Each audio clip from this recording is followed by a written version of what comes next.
یہ تمام وہ لوگ ہیں جو کہ اپنی اپنی فیلڈ میں سپر سٹار ہیں، لیکن ان کی زندگی میں ایک کمی ہے، اور اس کمی کا نام جو ہے کسی کی کمی کا نام لاہور ہے، کسی کا پشاور ہے، کسی کا ایبٹ آباد ہے، کسی کا لورا لائی ہے. آ گیا وہ گورنمنٹ کالج لاہور کی عمارت کو یوں دیکھ رہا تھا جیسے اسے دیکھنے کو عرصے سے ترس رہا تھا. اس نے کالج ٹاور، اوول گراؤنڈ اور پرنسپل آفس دیکھا اور زیر لب بڑبڑایا، سب کچھ ایسے ہی ہے. پھر وہ برآمدے میں چلتا ہوا سیڑھیوں تک پہنچا اور وہاں جا کر رک گیا.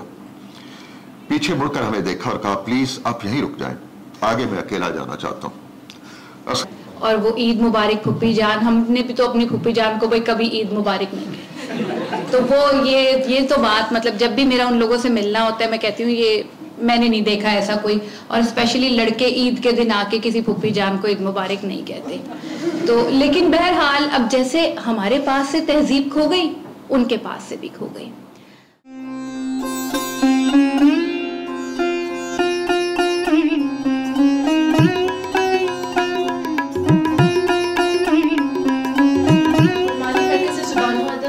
کی جانب سے ڈاکٹر شاہد صدیقی کی کتاب آسمان تار آسمان سے متعلق آج کی خصوصی نشست بعنوان 1947 ہجرت اور فنکار میں آپ سب کو خوش آمدید. اور میرے لیے اعزاز کی بات ہے کہ میں آج کی اس نشست کی نظامت کی ذمہ داری مجھے سونپی گئی. تو آج کے موضوع سے متعلق میں تھوڑا سا بریف کرنا چاہوں گی کہ 1947 کی تقسیم نہ صرف برصغیر کی جغرافیائی اور سیاسی تاریخ کا ایک فیصلہ کن لمحہ تھی، بلکہ اس فنون لطیفہ اور تخلیقی ثقافت پر بھی گہرے اثرات مرتب ہوئے. ہجرت کا یہ تجربہ صرف عام افراد تک محدود نہ رہا، بلکہ شاعروں، نغمہ کاروں، صداکاروں، کہانی کاروں، ہدایت کاروں اور دیگر تخلیق کاروں کی زندگیوں میں بھی ایک تہذیبی اور فکری زلزلے کا باعث بنا. وہ فنکار جو موجودہ پاکستان کے شہروں، قصبوں اور بستیوں میں پیدا ہوئے، اپنی شناخت اور مقام ہندوستان میں حاصل کرنے پر مجبور ہوئے، تقسیم کی لکیر کے دونوں طرف فن اور ثقافت کے متلاشی افراد ایک مسلسل کشمکش میں مبتلا رہے. ہجرت کے نتیجے میں فنکاروں کی تخلیقی وابستگیاں، تہذیبی پس منظر، شناخت کے سوالات ایک نئی جہت میں داخل ہوئے جن کا عکس ان کے فن میں جا بجا دکھائی دیتا ہے. یہ سوال آج بھی تحقیق و مقالے کے متقاضی ہے کہ کس طرح ہجرت نے برصغیر کے تخلیقی بیانیے کی تشکیل نو کی اور فنکاروں نے اس کرب، جدائی اور جستجو کو اپنے فن میں کس طور سمویا. مزید یہ کہ تقسیم کے بعد ادبی اور فنی روایات کو تاریخی اور ثقافتی تناظر میں کیسے سمجھا جائے. اس نشست میں ان بنیادی سوالات پر شاہد صدیقی صاحب کی کتاب آسمان تار آسمان کی روح سے روشنی ڈالی جائے گی، تاکہ تقسیم کے اثرات کو محض سیاسی زاویے سے نہیں بلکہ ثقافتی اور فکری سطح پر بھی پرکھا جا سکے. میں سب سے پہلے ہماری کتاب کے مصنف کا مختصر سا تعارف کرواتی چلوں. شاہد صدیقی صاحب پاکستان کے معروف ماہر تعلیم، ماہر لسانیات، محقق، مصنف اور کالم نگار ہیں. وہ آج کل لاہور اسکول آف اکنامکس میں فیکلٹی آف سوشل سائنسز کے ڈین ہیں. انہوں نے یونیورسٹی آف مانچسٹر برطانیہ سے ایم ایڈ ٹیسول اور یونیورسٹی آف ٹورنٹو سے انگریزی لسانیات میں پی ایچ ڈی کی ڈگری حاصل کی. وہ آغا خان یونیورسٹی، لانس، جی آئی کے انسٹیٹیوٹ اور نمن میں تدریسی اور انتظامی عہدوں پر فائز رہے اور 2014 سے 2018 تک علامہ اقبال اوپن یونیورسٹی کے وائس چانسلر رہے ہیں. وہ مختلف قومی اخبارات میں کالم نگاری کے ساتھ ساتھ اردو اور انگریزی کے کئی علمی اور ادبی کتابوں کے مصنف بھی ہیں. سر میں آپ کو دعوت دوں گی کہ آپ پلیز اسٹیج پہ تشریف لائیں.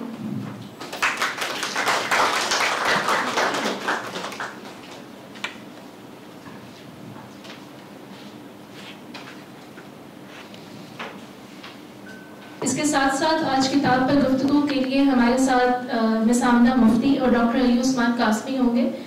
مس آمنہ مفتی کا ہم انتظار کر رہے ہیں، وہ بس کچھ ہی دیر میں پہنچیں گی. اس سے پہلے میں چاہوں گی کہ میں ڈاکٹر علی عثمان قاسمی کو ان کے مختصر سے تعارف کے ساتھ اسٹیج پر دعوت دوں. ڈاکٹر علی عثمان قاسمی لمس میں تاریخ کے ایسوسیٹ پروفیسر ہیں. انہوں نے ہائیڈلبرگ یونیورسٹی کے ساؤتھ ایشیا انسٹیٹیوٹ سے پی ایچ ڈی کی ڈگری حاصل کی. وہ بعد ازاں رائل ہالوے یونیورسٹی آف لنڈن میں نیوٹن فیلو کے طور پر پوسٹ ڈاکٹریٹ کی تحقیق مکمل کی. وہ کوسچننگ دی اتھارٹی آف پاس دی اہل قرآن موومنٹس ان دا پنجاب کے مصنف ہیں. اس کے علاوہ انہوں نے کئی اہم علمی مجموعے بھی مشترکہ طور پر مرتب کیے ہیں، جن میں revisioning Iqbal as a poet and Muslim political thinker کے علاوہ The Shia in Modern South Asia, Religion, History and Politics, اور Muslim against the Muslim League critique of the idea of Pakistan شامل ہیں. سر میں آپ کو دعوت دوں گی کہ آپ پلیز اسٹیج پہ تشریف لائیں.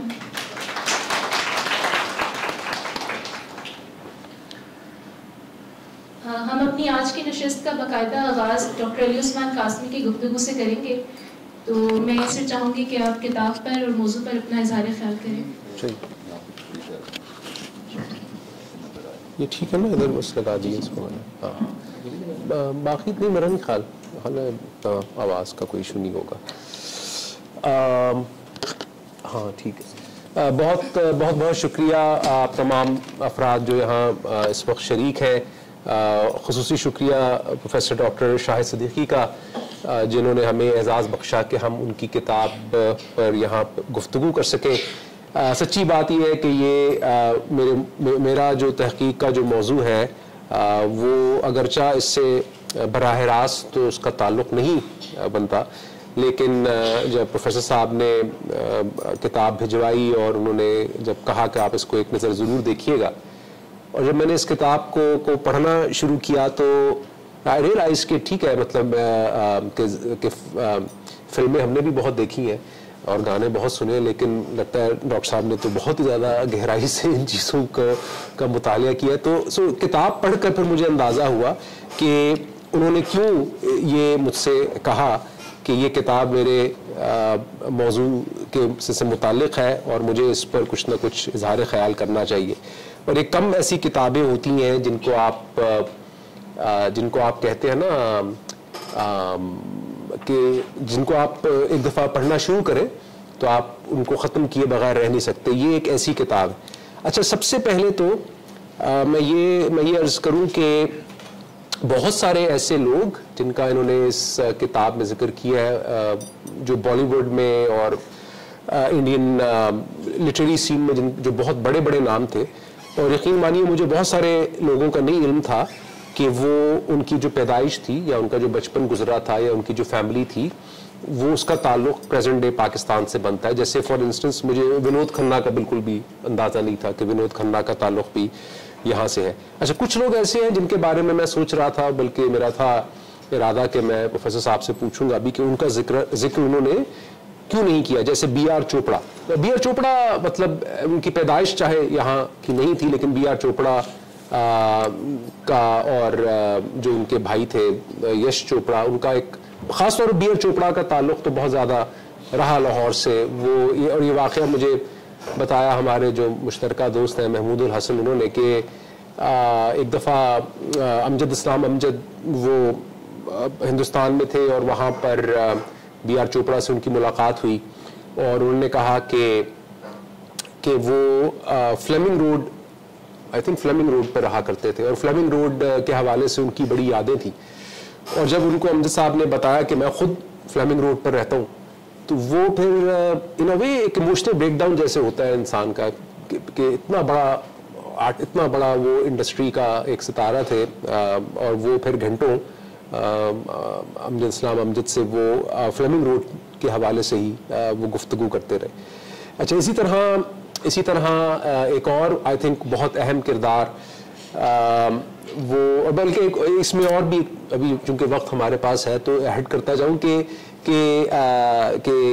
کسی زمانے میں جب فلم آئی یش چوپڑا کی محبتیں, تو اس وقت ہم گورنمنٹ کالج میں ہوتے تھے اور جو ہمارے دوست تھے ان کا یہ خیال تھا کہ یش چوپڑا جو ہے انہوں نے جو انسپریشن ہے اس فلم کی اور وہ سارا جو وہ گورنمنٹ کالج سے لی ہے کہ اس میں جو اسٹوڈنٹس کا یونیفارم ہے اور جو گرکل کی جو پوری فضا ہے اور اس کا جو ایک آرکیٹیکچر ہے, واللہ عالم میرا خیال ہے اس میں کوئی وہ مبالغہ زیادہ ہے اور وہ خواہش کا عنصر زیادہ ہے, لیکن اس کی وہ حقیقت شاید نہیں. اچھا, دوسرا میں کہنا چاہ رہا تھا کہ روچی رام ساہنی ایک بہت, چونکہ اس میں صرف فلم سے متعلق لوگ نہیں ہیں, اس میں جو شاعر ادیب ان کا بھی ذکر ہے.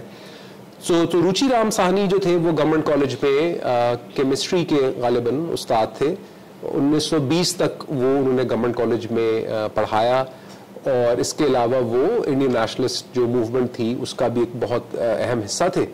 اور یہ پھر اور ان کا گھر تھا یہ ادھر آئی تھنک ریٹیگن روڈ ہے وہ جہاں پر ان کا گھر تھا، اور پارٹیشن کے وقت ان کو لاہور سے جانا پڑا، اور پھر اس کے فوراً بعد ان کا انتقال ہو گیا 1948 میں.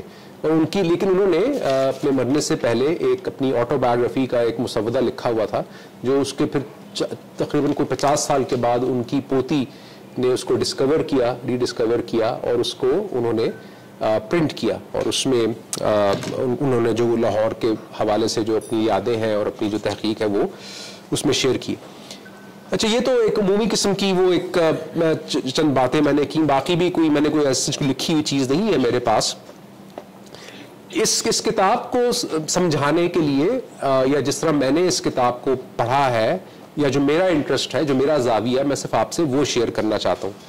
اب اس میں جو چیز ہمیں نظر آتی ہے وہ یہ ہے کہ یہ آلموسٹ سارے نہیں لیکن 90% لوگ وہ ہیں جو کہ ہندو یا سکھ تھے، جن کو پارٹیشن کی وجہ سے جو آج کا جو پنجاب ہے یا پاکستان ہے وہاں سے ہجرت کر کے جانا پڑا. کچھ مسلمان کردار بھی ہیں جو کہ یا تو پارٹیشن سے پہلے ہی، زیادہ تر وہ لوگ ہیں جو پارٹیشن سے پہلے ہی دلی یا بامبے جا چکے تھے، وہاں کی انڈسٹری میں کام کر رہے تھے یا وہاں کسی کسی ادبی رسالے کے لیے کام کر رہے تھے، لیکن زیادہ تر وہ لوگ ہیں جو کہ ہندو اور سکھ تھے.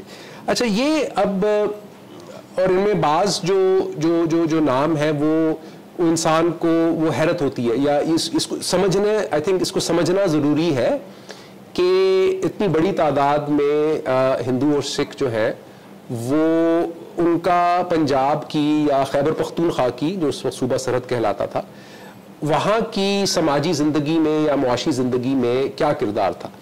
یہ اور ایک بات، اور دوسرا یہ کہ جو اس کتاب میں سے آپ کو جس چیز کو آپ اخذ کر سکتے ہیں بہت آسانی سے، وہ یہ ہے کہ اردو زبان، کہ اردو زبان سے ان تمام لوگوں کا آخر تعلق کیا تھا.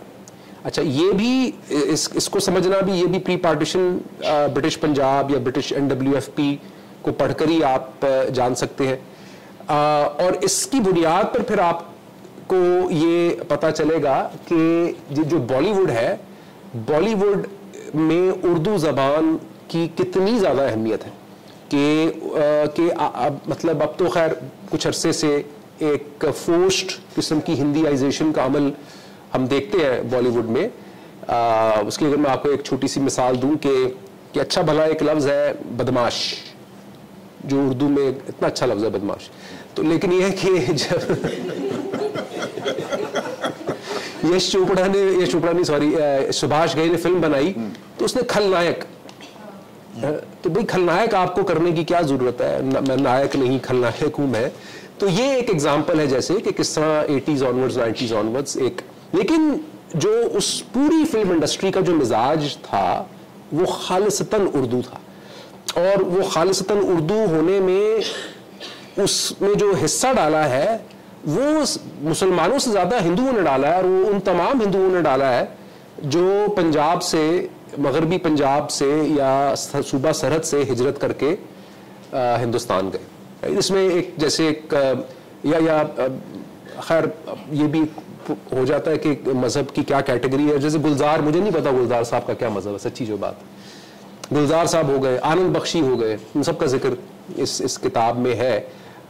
تو یہ وہ لوگ ہیں جن کی وجہ سے جو فلم انڈسٹری ہے اس میں اردو زبان کی، انڈین فلم انڈسٹری میں اردو زبان کی بہت زیادہ اہمیت تھی. کہ جیسے امراؤ جان ادا جب آئی، جس میں ریکھا نے کام کیا، تو ریکھا کو باقاعدہ اردو زبان کی ایک تربیت حاصل کرنا پڑی. اس کے برعکس جب ایشوریا جس اس میں تھی، اور یہ کہہ رہا ہوں امراؤ جان ادا میں، تو اس وقت تک یہ عالم تھا کہ وہ اس کا میں نے ایک ہی سین دیکھا، اور اس بعد میں نے فلم دیکھنی چھوڑ دی جب وہ کم خواب کو کم خواب کہہ رہی تھی. تو اس سے آپ اندازہ کہ ایک جو سفر ہے اردو زبان کا. خیر، اچھا، دو چیزیں اگین میں نے کہا نا کہ اردو زبان اور دوسرا ہندو اور سکھوں کا پنجاب میں یا صوبہ سرحد میں جو ان کا ایک کردار ہے. سو 1849 کے بعد جو برطانوی راج جب یہاں پر شروع ہوا اس علاقے میں، اور اردو کو ایز اے ورنیکولر یہاں پر انٹروڈیوس کیا گیا، اور اردو زبان ہی یہاں پر اسکولوں میں پڑھائی جاتی تھی. اب وہ چاہے جو سرکاری اسکول تھے اور دوسرے اسکول تھے وہاں پر، اور جتنی بھی ٹیکسٹ بکس تھیں وہ اردو میں ہوتی تھی. لہٰذا جتنے بھی کردار جن سے آپ متعارف ہوں گے اس کتاب میں، ان تمام لوگوں کی جو بنیادی زبان تھی وہ اردو زبان تھی.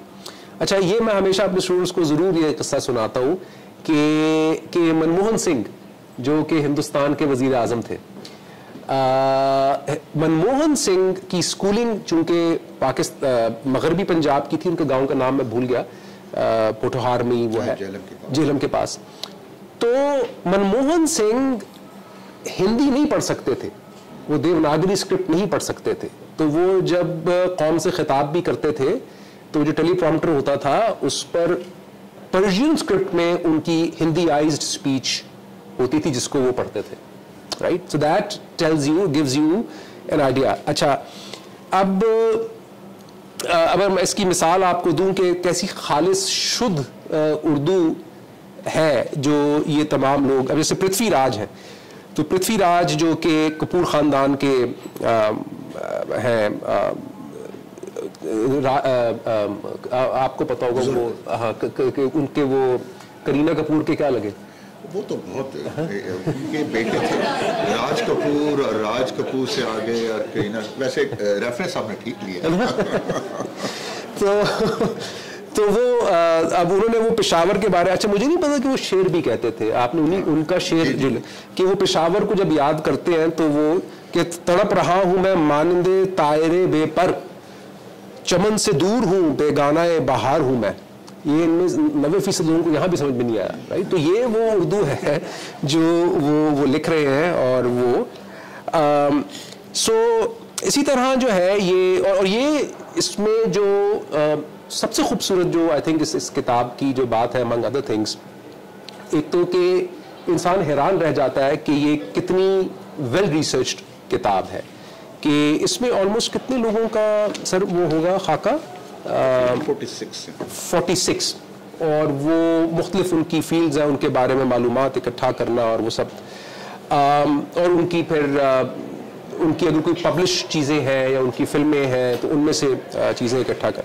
اچھا، اب یہ اردو زبان کی جو مثال ہے اس کے لیے میرے پاس کچھ اور بھی مثالیں ہیں، اور ان تمام اشعار میں جو انہوں نے کوٹ کیے، جیسے پرتھوی راج کا بھی جو میں نے آپ کو سنایا، تو اس میں جو کامن تھریڈ ہے، یہ جو کامن اس میں جو تھیم ہے وہ ہے نوسٹیلجیا اینڈ لانگنگ، کہ وہ ماضی کو یاد کر رہے ہیں، اپنے گھر کو یاد کر رہے ہیں، اپنے شہر کو یاد کر رہے ہیں، اور ایک ان کے دل میں ایک ہوک سی اٹھتی ہے کہ کاش ہم کبھی واپس جا سکیں. یہ تمام وہ لوگ ہیں جو کہ اپنی فیلڈ میں سپر سٹار ہیں، لیکن ان کی زندگی میں ایک کمی ہے، اور اس کمی کا نام جو ہے، کسی کی کمی کا نام لاہور ہے، کسی کا پشاور ہے، کسی کا ایبٹ آباد ہے، کسی کا لورا لائی ہے. ابھی نہیں، جسی طرح تلوک چند محروم جو ہے، جو میاں والی کے رہنے والے تھے شاید، تو ان کا بھی انہوں نے جو حوالہ دیا، اے کاش مجھ کو پھر نظر آئے وہ سرزمیں، صحرا بھی جس کے صحن گلستان سے کم نہیں، آغاز تھا جہاں میرا انجام ہو وہیں، اتنا ہے اور اس کے سوا اور کچھ نہیں. اچھا، ایک جو میرے بہت ہی پسندیدہ، بلکہ آئی ایم شیور کہ آپ لوگوں کو بھی اگر پتا ہو، ان کے جو انہوں نے لیرکس لکھے، آنند بخشی. آنند بخشی میرے خیال میں ایک بہت ہی بڑا نام ہے. ان کا نغمہ نگاری کا میں مثال کو ڈھونڈ رہا ہوں کہ جو لوگوں کو جو نغمہ یاد ہو، وہ سارے گانے ان کے ہیں. اچھا، آوارہ ہوں، ہاں. تو ان کا بھی جیسے انہوں نے جو کلام کا حوالہ دیا، جہاں پر وہ بھی اسی طرح کہ ایک سپر سٹار جو تمام چیزیں حاصل کر چکا ہے، لیکن وہ انہوں نے ایک دن بیٹھے انہوں نے اپنے راول پنڈی کے لیے ایک نظم لکھی،